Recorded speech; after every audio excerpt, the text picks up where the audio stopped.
If you're a maintenance supervisor for a commercial property, you've had to deal with everything from leaky faucets to flickering light bulbs. But nothing's worse than that ancient boiler that's lived in the building since the day it was built, 50 years ago. It's enough to make anyone lose their cool. That's where Grainger comes in. With industrial-grade products and dependable fast delivery, Grainger can help with any challenge, from worn-out components to everyday necessities. Call, click Grainger.com, or just stop by. Grainger, for the ones who get it done. It's the Opperman Report. And now, here is investigator Ed Opperman. Okay, welcome to the Opperman Report. I'm your host, Private Investigator Ed Opperman. You can find me at Opperman Investigations and Digital Forensic Consulting if you email me at oppermaninvestigations@gmail.com. The next best way to get a hold of me is Patreon. Go to Opperman Report Patreon. Everything you hear Monday to Friday, AM/FM radio, you can find over at Patreon with all the ads and the commercials. I know people hate the ads. They're so upset about the ads. So it's ad-free, commercial-free at Patreon, Opperman Report Patreon. I put up exclusive stuff there all the time for free. All this P. Diddy stuff. I got so much P. Diddy stuff on there. I'm turning into the P. Diddy of Patreon. Okay, I got this incredible video of Jonathan Odie, who back in 2018 went down and shot up the Doral Trump golf course. Then he starts being interviewed. There's a video of him being interviewed by the U.S. Secret Service where he starts talking about P. Diddy and these sex parties and Cassie, all this stuff back in 2018. Now get this guy still hasn't been convicted yet. He's testifying. He's working with the FBI against P. Diddy. There's no doubt in my mind. Great stuff there. And plus, you got to see his witness list. I haven't gone through and searched all these names, but he's like 200 names on his witness list. But the guy went in there, shot up the joint on video, so there's not much of a trial here. Okay. Wow. So, great stuff there in Patreon. The archives are at Spreaker.com. You go there. It's a chat room, put up new content every Friday night. And if you go there and Google Patrick Bergy, you're going to find some of the best content we've ever had on the show. Patrick Bergy is a former, he went into the military like 39 years old, something crazy like that, doing working on this project of social media, computers, psychological warfare type stuff. He'll explain it. But he's got a podcast called The American Awakening, 7 p.m. Eastern Time. It's on this format called irnbroadcast.com, but he's also on Twitch. Twitch.tv, PFC_Bergy. He's on Patreon too as well. Patreon.com, American Awakening. You can find him there too as well. Mr. Patrick Bergy, are you there? Yes, sir. Thank you for having me on, Ed. Hey, boys, it sounds like a different guy. We've been talking for 20 minutes off the air. What a smooth FM Patrick Bergy we had now. Hey, man, I love when you come on the show. Thank you so much. You know, I got an open invitation anytime you want to come on here and tell something. But remind the audience, who is Patrick Bergy? You did a pretty good job summing it up there. Okay. Enlisted at 39, turned 40 at basic training. The one thing I would say is that, when I went into the military, this is back in 2005, my MOS was, I was signal support, right?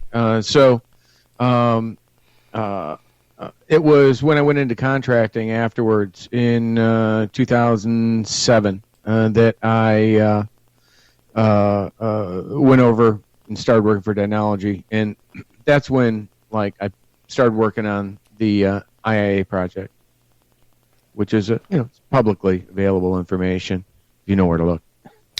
And also, the last time I was looking through our chat on Facebook before the last interview, you have some kind of a local cafe thing. What is that again? It's like a...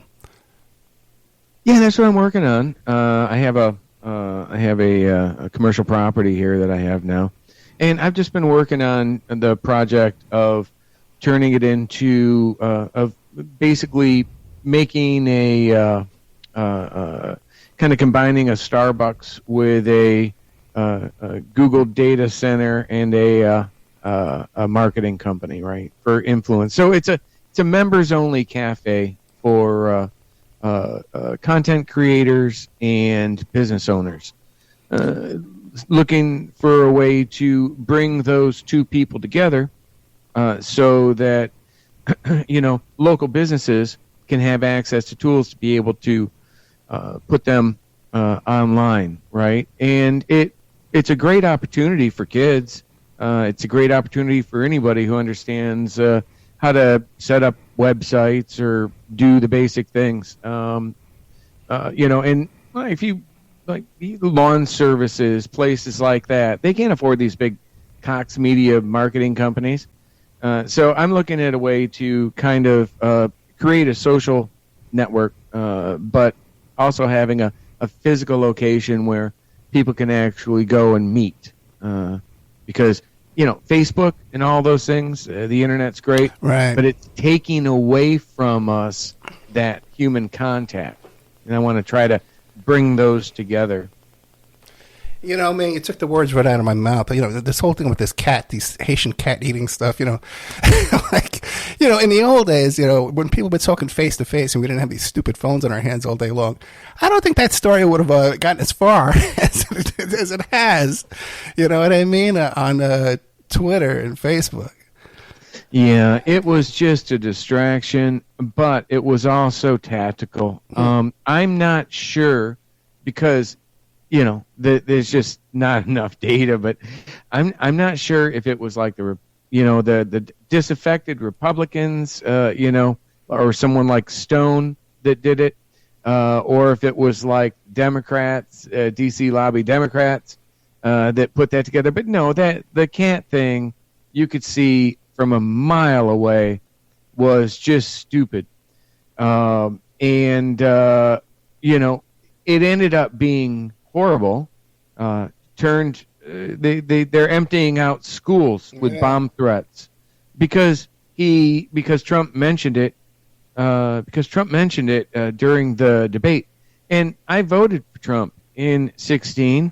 I voted for Trump in 2020. I rode all over the state of Florida. I'm Bikers for Trump. You were with Bikers for Trump, right? Trump, and so, but you also can't give me crap for speaking out. What am I not? I love Thailand, right? But one thing you'll notice when you go to Thailand is that every home and every business has to have a picture of the king and queen, right? Or maybe just the king. But every home has it, and I think every home has a Buddha as well. And I get the Buddha, okay. But the thing that creeps me out more, I would argue, is the king. But the country's beautiful. It runs great, right? They've been around this guy's been around like 100 years. I don't want that in America. We hang a flag on a pole, right? Not a man's picture on the wall. So I'm an American. I am a patriot. I love and protect and fight for a flag, not a man. Do I want Kamala Harris to be the president? No. Jesus, Mary and Joseph, no. But look at what we got. We got Trump going off, off the deep end with stuff that's being fed to him by Laura Loomer and others. The same misinformation and disinformation people were getting to him back in D.C. back in 2020, right?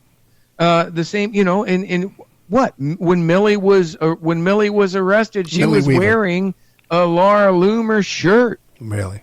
This is their network, right? So Loomer is part of that same network that is feeding this misinformation and bullshit to Trump. And I wash my hands of it. Jesus, Mary, what am I supposed to freaking do, right? But it doesn't mean that it's not happening, and it doesn't mean it's not the same thing by the same group of people happening right now that did it back in 2020. Loomer's on my list of things I wanted to ask you about. So let's hit that first. Now, I had a guest on this show, a guy who I respect, a guy who I know in person. We worked on a project together.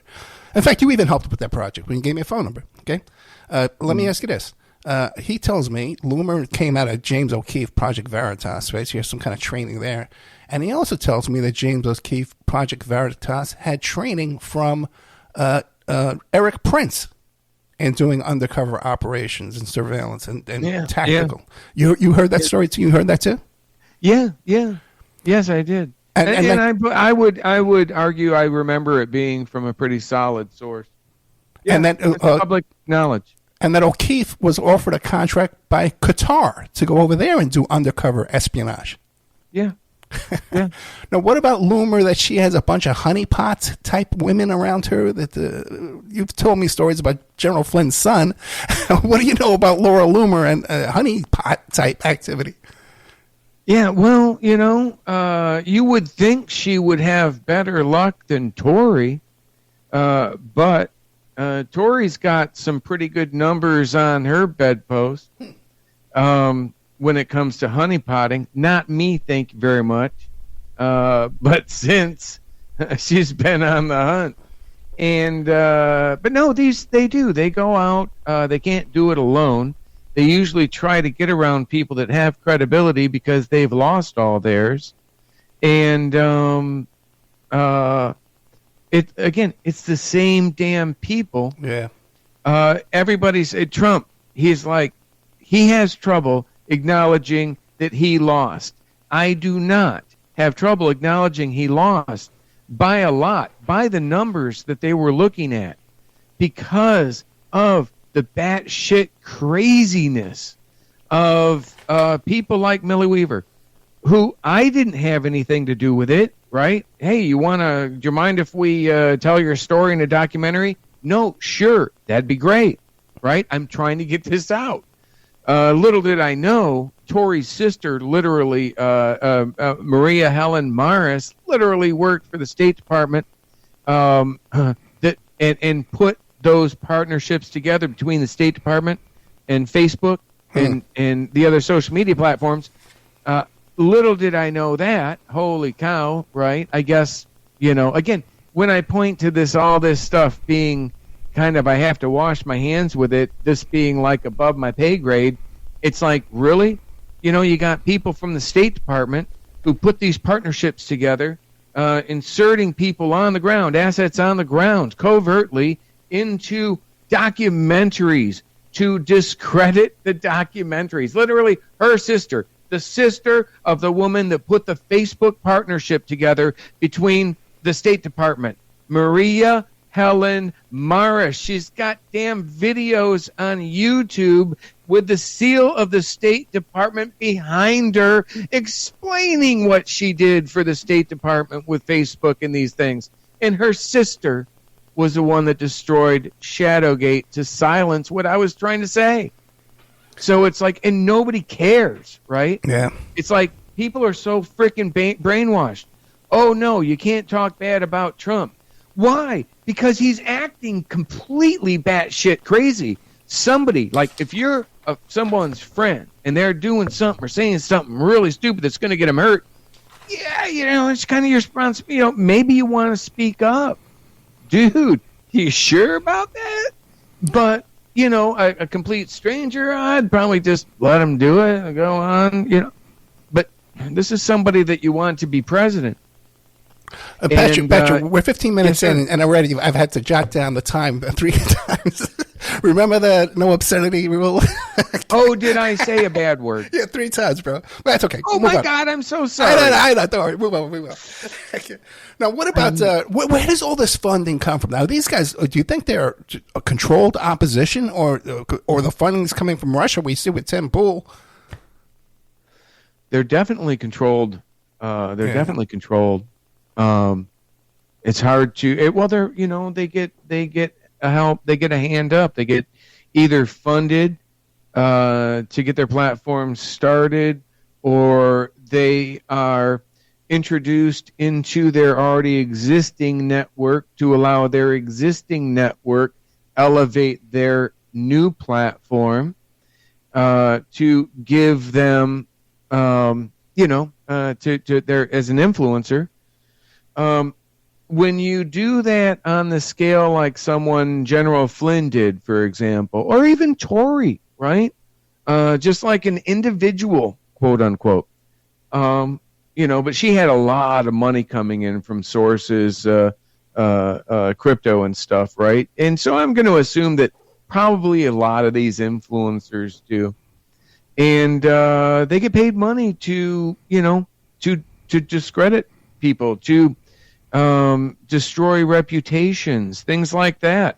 And that's the new world we live in, Ed. The new world we live in is to just win by destroying, even if it means fabricating or entrapping or whatever. I think you're the one who told me it was Roger Stone who has the ability to elevate these accounts. Oh, Roger Stone. Yeah. He's my go-to. He's been doing this for like 3 decades now in DC. He brags about being the pioneer of this stuff. I acknowledge being, one of the pioneers, at least from the Army perspective, but it was also a joint operation. So, at least for the nomenclature of IIA, I was one of the original pioneers in that back in 2007. And I don't look at it as like this great thing. I look at it as like, oh, darn, this is going to be difficult, right? This is going to be something we don't want to deal with. This is going to be something that's going to make my children's lives more difficult. Oh, yeah. I say all the time that in 5 years from now, we're going to be electing people to the Senate that their only qualifications is they have 1 million Twitter followers. Or big tatas, big numbers and big tatas, and you can start already seeing that. Oh, yeah. And they aren't always, what does Trump say, bringing us their best and brightest from that demographic. So I don't see it heading in the right direction. Where's the money coming from? Peter Thiel, the PayPal Mafia. When I have Barrett Brown on here, he talks about the PayPal Mafia and Russia, right? Well, yes to all those sources up until you said Russia. Oh, really? Then separate that into the OCONUS category. So you've got multiple organizations, not to include your grassroots organizations, but you've got the McChrystals, who are with their Defeat Disinfo, who are running IIA operations for the Democrats, putting tens of millions of dollars directly into online influencers to push certain narratives. And how do they do that? They build predictive analytics. They scrape social media, social networks.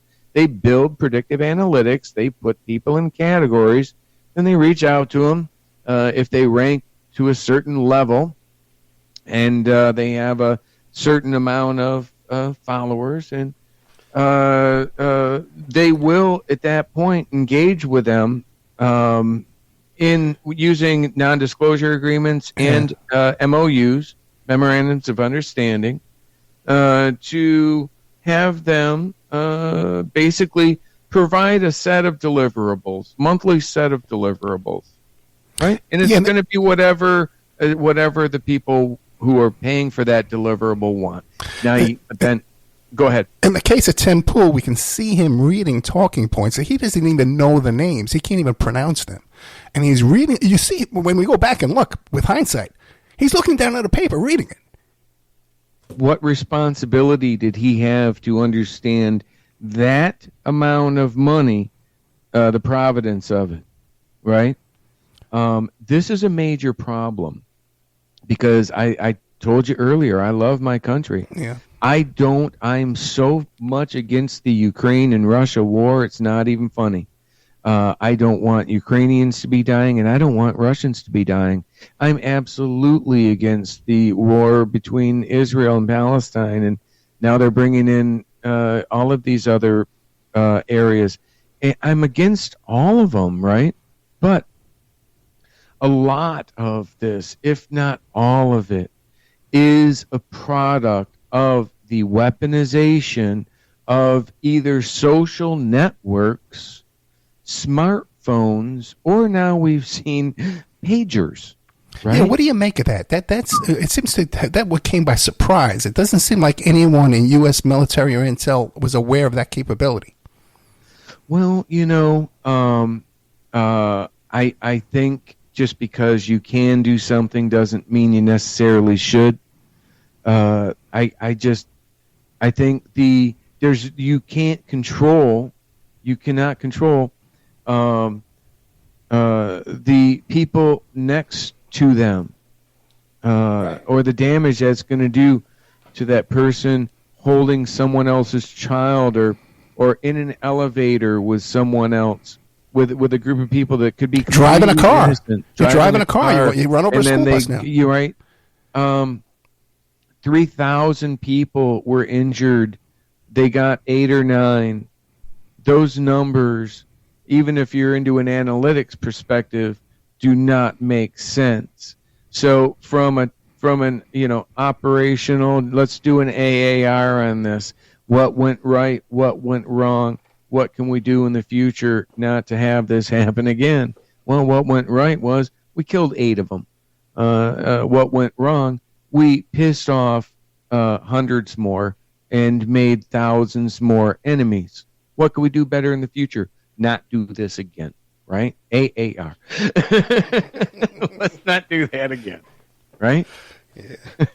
Hey, but back. Okay, so moving away from Israel now, back to Tim Pool and these online guys on Twitter. You've seen DC Drain and all these characters. Like today, there was they started pumping out this assassination attempt. There's a third assassination attempt. So now that they're getting a lot of this stuff through their butthole. Okay, it's not accurate information. No. And then they keep promoting it, and then even double down after it's proven that it wasn't an assassination attempt today. Yeah. Well, they have to be relevant. Yeah. They can't talk about how great it is that the sun came up today. It did. It was beautiful. It was spectacular. But people were kind of expecting it. If you have news that the sun's not going to come up, that's going to be the story that all these people are going to lead with. I don't, it's just the algorithms. The algorithms don't want us to be happy. Yeah. The algorithms want us to be in this state of chaos, in this state that we're in, right? Why? Because the algorithms are programmed by people that have a fiduciary responsibility to their shareholders, right? So, yeah, we have no control over what's going on right now. How much of it is these guys are out on their own, just coming up with these ideas out of their own head, or they're getting scripts? You mean like for what? Like the pagers for the algorithm?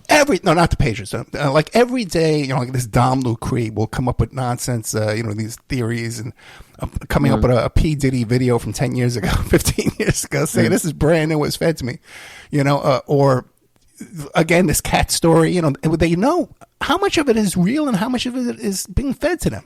Well, it's almost always real. There's almost always a cat almost certainly died, right? You could create the panic of COVID with a common cold, yeah. Right? You just have to be like, oh my God, look what's going on.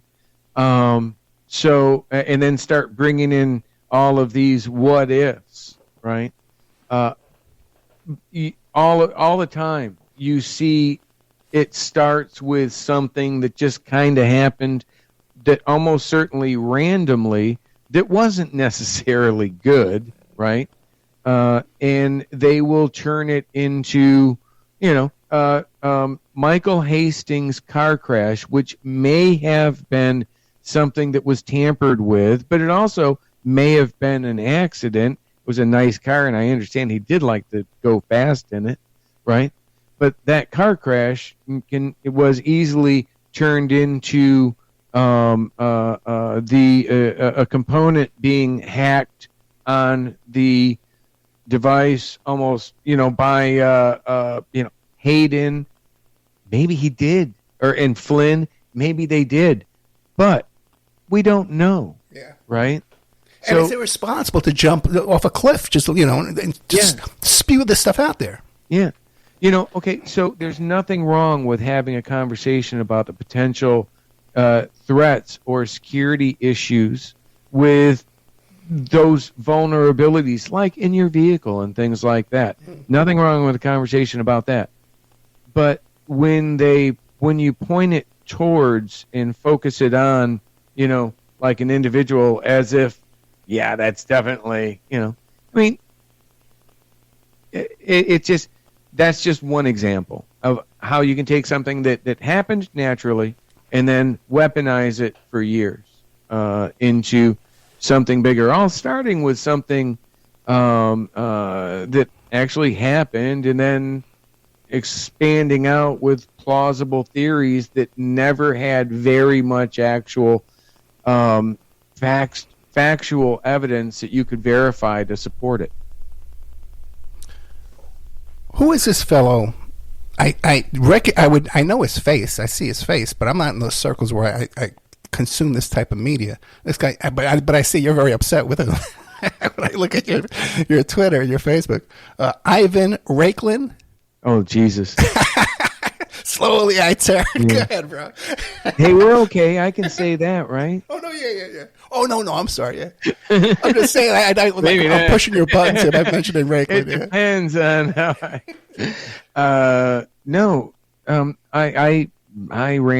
I had lunch with Ivan back in D.C. on like the first week of December in 2020. He was running around D.C. with a list back then.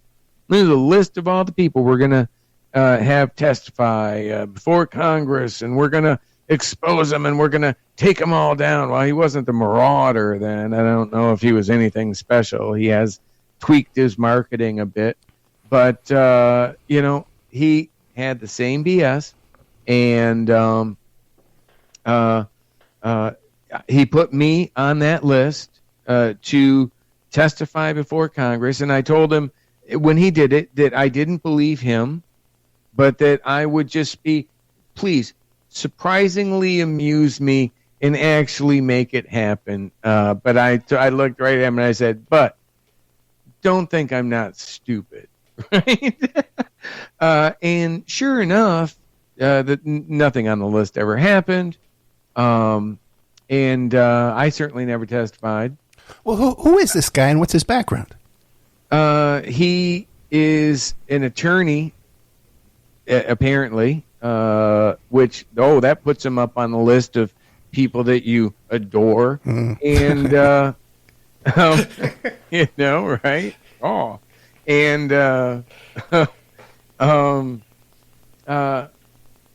he was, when I saw him in D.C., he claimed he was kind of like working with Flynn or working for Flynn, and that he, God's my witness, he told me that if he, and Millie was there too. I think Millie and Gavin were both there. And he said that, they got to get this turned around with the election, and if they did, he was going to get like a big. Flynn had promised him like a big, like a Secretary of Defense or something. I don't know. But so I mean, that's who Ivan Raiklin was. And as soon as I heard that he was working with General Flynn, I knew none of it could be trusted. So, or believed, and sure enough. And so when I see him come out now with another list running around, only this list now is really problematic. See, the list he had before and the shenanigans he was doing before was after Trump had already lost. Although I don't know what he was doing before Trump lost. He may have very well contributed to that with his own demographics of just crazy people. And I don't know, right? But when people like Ivan are given a platform by people like General Flynn, and they run around and they do these things, which they know are just not, just BS, but it's just a way for them to raise money. That turns people away from Trump. Look at him. People associate Trump to him. People associate Trump to Flynn. People associate Trump to Stone. And then people either don't go vote, which I may fall in that category, or people go and vote for somebody other than Trump. Yeah, but is right? Trump any more stable than these characters? Is Trump any more stable than Loomer? And Trump any less racist than these characters? Is he any more capable than any of these characters? Well, that Bianca chick, which I would also argue is an asset. You know, the girl from the woman from the Mexicans for Trump. No, Hispanics for Trump. Bianca? I don't. Yeah, well, I can't think of it. She's a friend of Tori's, and so I don't put too much concern in actually getting it right. To be honest with you, and such a dick. I think that's okay. Yeah, it's a name. I was referring to a name there, and a good friend of mine, Richard. You don't have to go back and do that one, but no. So I kind of got lost on that, but no. She. Where was I with that? I don't know. I was asking you: is Trump any better than these kooks that he has surrounded him? No, he's not. He's not. Okay. He's not. And okay, one of the things I wanted to point out, one of the things I wanted to say, is that somebody put that. Oh, that Bianca girl. That's why Bianca Garcia, Latinos for Trump. Yeah, Latinos for Trump. I'm sorry. That's okay. It must have been awful saying Mexicans for Trump, but I'm an American for Trump. But I don't think they actually have one of those. So she puts out a thing saying how Kamala Harris is like a criminal, which I don't think she's a criminal. Or maybe she was saying corrupt. Absolutely. I'm sure they all are. And she's like, I can't vote for that. I'm only going to, and I'm like, are you serious? Trump absolutely is as corrupt as anybody else running for office right now. And we may be okay. You just got to be honest about that, right? I voted for him in 2016, knowing I was not voting for Mother Teresa. Yeah. I knew he was, kind of bad, a lot of bad. In 2020, I voted for him again because, really, Biden? Right? So, okay. But then, I saw him just kind of getting worse and worse. And they're like, Millie was calling to have the National Guard come in back in May or so of 2020, well before the election, to have the National Guard come in and take over the voting booths and such. How do you think that impacts like normal-minded, hardworking, intelligent, educated people? Are there any left? Yeah, they are. They just aren't voting for Trump. And I guess they're not spending all day on Twitter either. Now, you testified before the January 6th hearing, right? What was the nature of your testimony? And were you aware of this big plot to attack the Capitol and sabotage the electors and maybe kill Mike Pence in the mix? Well, I was more there kind of like as a fly on the wall. I write my book. I was a whistleblower. I had submitted an affidavit. I wasn't operational, as I would describe what the rest of them were. Right. There were like hundreds of contractors that were there, paid. Most of them were MIC. Almost every one of them, MIC contractors. What is MIC? Military Industrial Complex. Okay, gotcha. So they were all either current MIC contractors. A lot of NYPD? Or I saw a lot of guys that were like National Guard, even from like Utah or further places out there, right? That had come to the Westin in Virginia with their cyber backgrounds, right? To be part of that cyber thing that Flynn was putting together with Byrne and the whole thing in D.C. was More of a coup than people think. Repeat that. More of a coup than people think. Yeah. It was definitely. You hear me all the time. I believe that it is a coup. Even though I was there with the people, even though I support the things they're talking about, even though this and that, right? What they're doing is wrong, and I never supported that. I told them at the time. I was the only one at that meeting with Byrne and these others that literally said, "Don't you guys realize that this is a recovery, not a rescue, right? We need to figure out what went wrong. We need to spend the next 4 years making sure that doesn't happen again and setting up a way to even do better." Well, right? just simple get out the vote. Doesn't that seem like a common sense thing? Yeah, I think 13% of these people at these rallies aren't even registered. You know what I mean? It trumps. Yeah.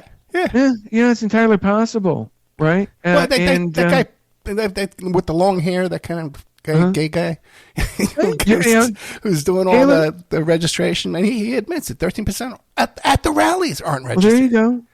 That's spectacular. Yeah. That's awesome. But but look at Taylor Swift. What percentage? Although she's apparently actually gotten a lot of people to actually register to vote. Yeah. Don't know if they will, but she fills massive crowds, right? I found it interesting that she was. She was discovered by Toby Keith, and Toby Keith was discovered by my boss, General Jones. So, Toby Keith is a country music guy. Yeah. Huh. He discovered. So What do you think of this Mike Lindell guy? Mike Lindell? Yeah. That poor man. Yeah. That poor man. His brain's got to be fried from too much crack and shit. Yeah. Stuff. And I think he was just targeted because he's probably a very simple man to manipulate. They would probably see that. You would probably find the data to support that people who were recovering addicts and such are going to be highly susceptible, even like alcoholics and such, are going to be highly susceptible to manipulation. If you're extremely religious, you're going to be obviously extremely susceptible to believing in things that you can't see, feel, or touch, right? So those are the things that when these Cambridge Analytica companies are, sorting through data looking for, that's how they're putting together the data. Those are the demographics that they're trying to define. And then they find those demographics, they target those demographics. And I find it quite interesting that Taylor Swift was discovered by the guy who was discovered by General Jones. Now that went over my head, man. I get what you're saying now. That's interesting. Right? Yeah. And now who's attacking Trump politically? Yeah. I almost broke a tear when I found that out. Well, Trump. Eat you. What kind of a madman says I hate Taylor Swift? What kind of a president? Taylor Swift. How do you say? Never. No. Gosh darn it. But let's get that way. Something back to something serious. Ed. What? What were the odds? But let me ask you this: these assassination attempts, man. Do you think? Now, what do you say? What do you say when you? Okay, so that took a minute to sink in, didn't it? Yeah. Right. But you realize what I just said, right? Yeah. So my boss, when I went into his office, although I've never even met him personally, I answered directly to his son Jim, who was president for 8 years. For the first 3 or 4 years, we spoke almost daily, but all of my work was overseas, right? I only actually went to the corporate office 2 or 3 times during my 8 years with Dynology. But the last time I was up there, I went up and he took me into his dad's office, which is right next to his. It's bigger. It's the biggest office in there, like on the 15th floor of the Towers Crescent building in Tyson's Corner. I mean, it doesn't get any better than that, right? And that's where Flynn works. What's that? That's where Flynn has an office. No, he doesn't. Oh, no, I thought I got that from your page, no? What's that? I thought I got that from your Facebook or your Twitter that you said that Flynn had an office. You met with Flynn at Tyler Square. No, I never met. I believe, the only time I believe I actually met with Flynn, I believe I may have met with him at in Afghanistan, in the MWR. I think, but that's going way back, and I can't remember for sure. But I do believe, I think it was General Flynn. But so that's the only time I ever talked with him. What do you make of these assassins, these attempted assassins, especially this last fellow, Ruth, and his connections to Afghanistan and recruiting people for Ukraine, recruiting fighters for Ukraine? That's a pretty odd guy, right? Yeah. I don't know.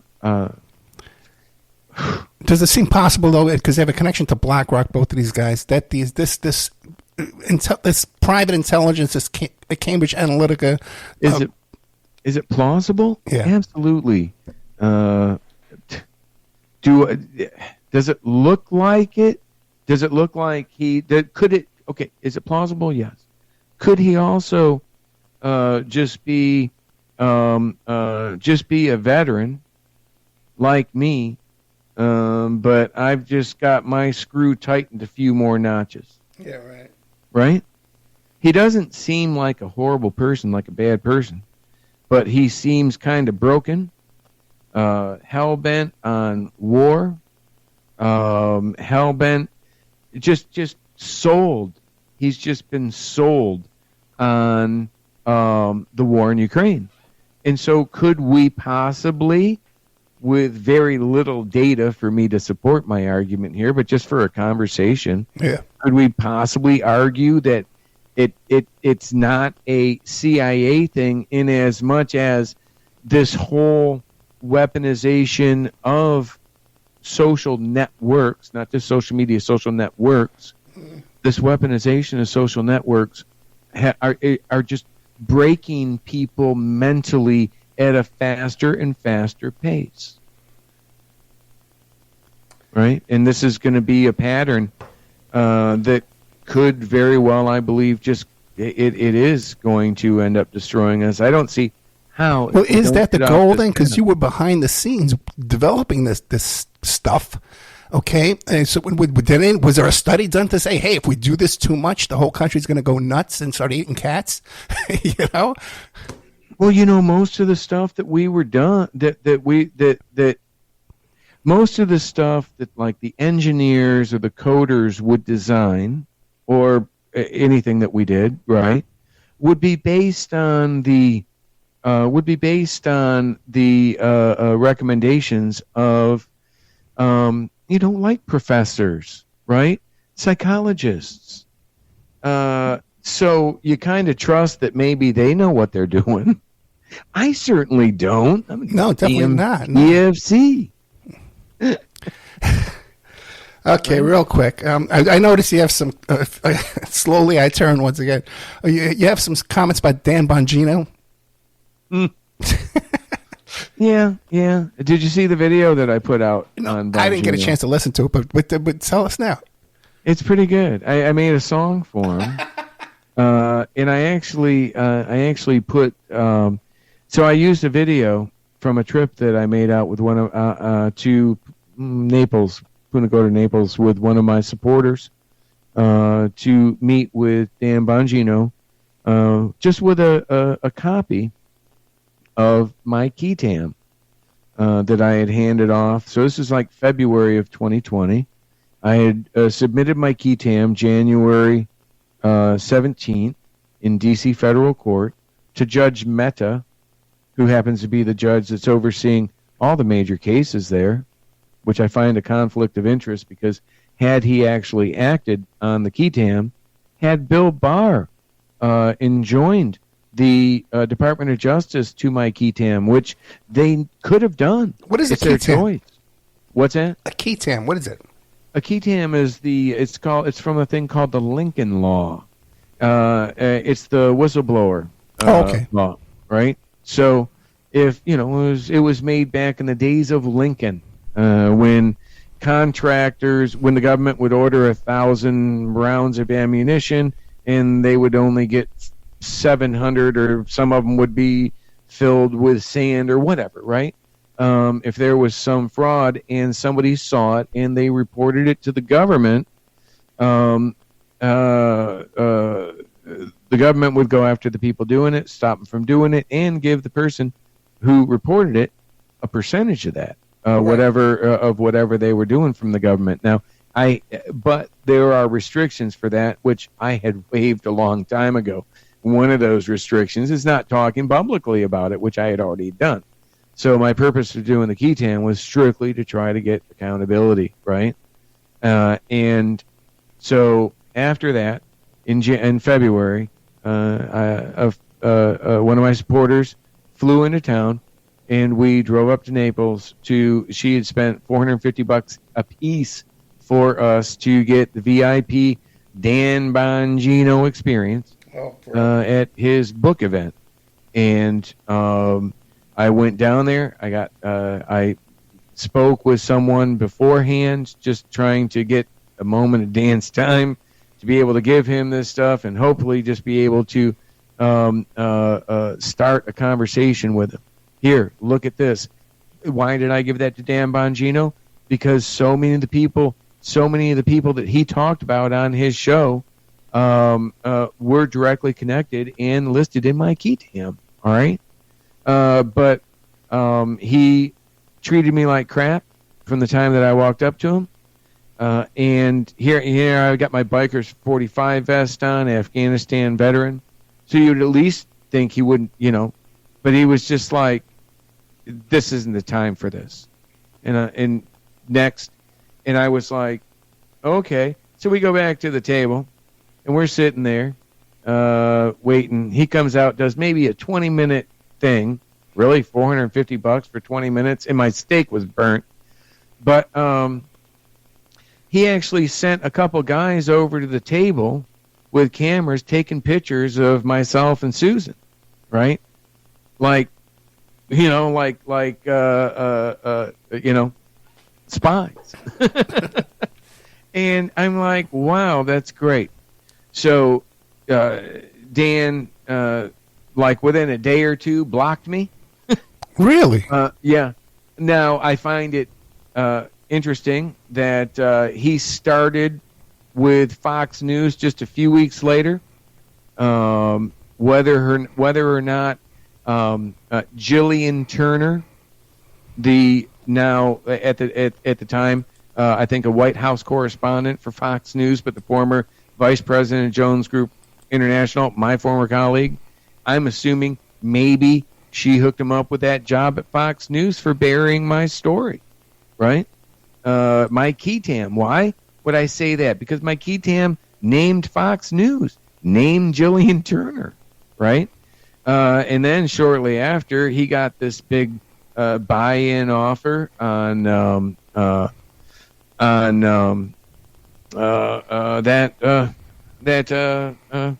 platform that they had launched, right? So that went under and was basically used to, as a comms thing for the attack on January 6th. So Bongino's out pushing. Bongino's like still pushing the 2020 elections stolen, and I'm like, listen, how bad do you want Trump to lose?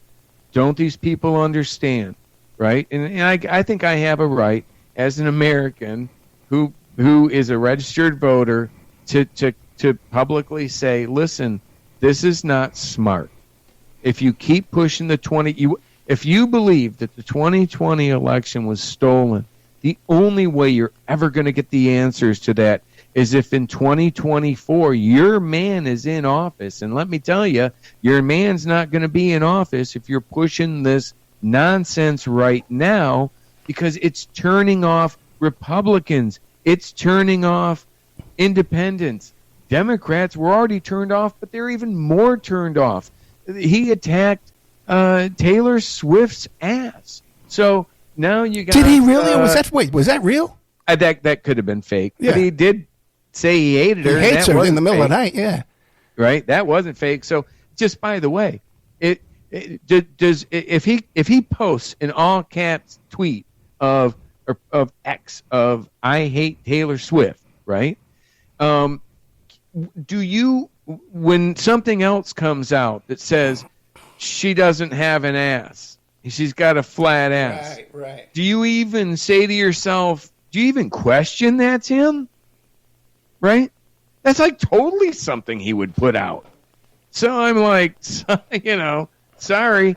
It doesn't matter. Once you start doing stuff like that, even if you don't do it, people are going to put it out there, fake, and the people that your supporters are going to believe it, even if it's not true. Why? Yeah. Because you just did it 5 minutes earlier, only a slightly bit different. Like putting P. Diddy's face on Montel Williams next to Kamala Harris, saying that she dated him too.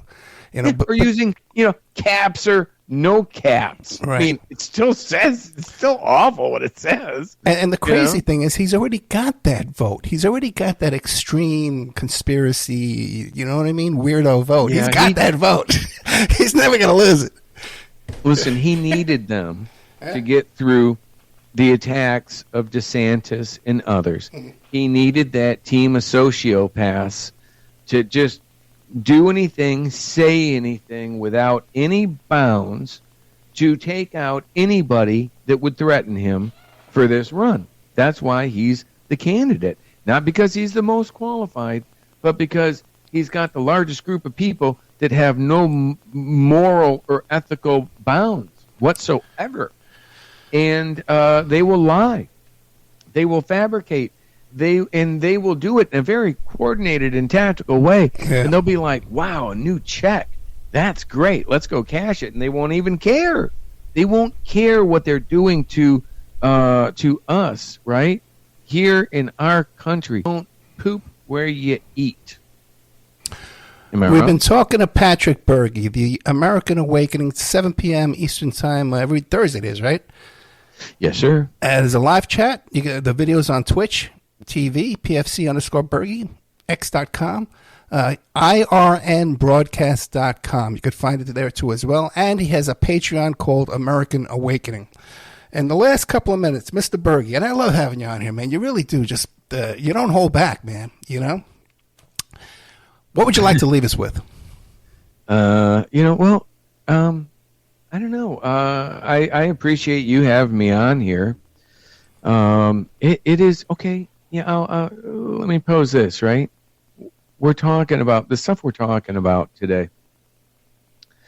Every time you put in a query, every time you put something into Google, think about this, right? Every time you put something into Google or MSN or whatever you do, when you're looking for an answer, whether that question is 2 + 2 or whether that question's like much bigger, right? Or something new and relevant in the news. The algorithm is going to, before providing you the page with the answer or the answer, it's going to look at your profile and determine what is going to provide you the greatest experience that is going to have you return as a customer, right? So they don't really even necessarily so much care about like the $100 or the $1,000 that law firm might pay when you type in a certain keyword. I'm looking for this attorney, right?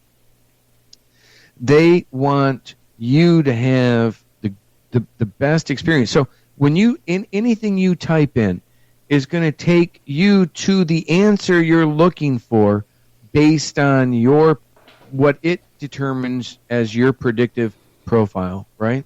So we are all living in this box of our own profiles, being fed. And, I can put in the question of 2 plus 2, and Ed can put in the question of 2 plus 2. And, we'll get different results, We'll get the same results, but the page that it's displayed on will be different, right? 100%. The ads that come up will be different. The color of the background of the page might be different to fit what the algorithm believes is going to provide us with the best experience, right? So, is our best experience, or is this healthy, right? Because who's controlling that? See, I think that's one of the reasons, and that's completely separate from the just you going to a page, right? Like you scrolling to something, or you go through you go to Facebook. That's different than the algorithms that Facebook's feeding to you. And of course, when you type in something in Facebook, right? It's going to give you an answer based on whether you're allowed to see that content or not, right? And on your profile, everything is being done. Everything we do, we are living in the world of unlimited information. Yet all of that information is being kind of containerized within our own personas, our own profiles. And how are we ever going to... That's why I think we're starting to get back into these groups like, black against white, at least on social media. I don't see it, or I haven't seen it so much in the public around me, but that can change, right? Yeah, that's so true. I see racism worse today than it was 20 years ago. But Mr. Patrick Bergy, we are out of time. I got some more questions here for you, man. I'll get you to come back. Awesome. I want to talk to you about Andrew Tate, too. Patrick Bergy, once again, check this guy out. Great. Follow him on Twitter, too. Again, what is that? PFC on PFC Twitter. _ PFC Patrick Bergy on Twitter, too, as well. Great content there every single day. Thank you so much, my friend. Thank you, Ed. Bye.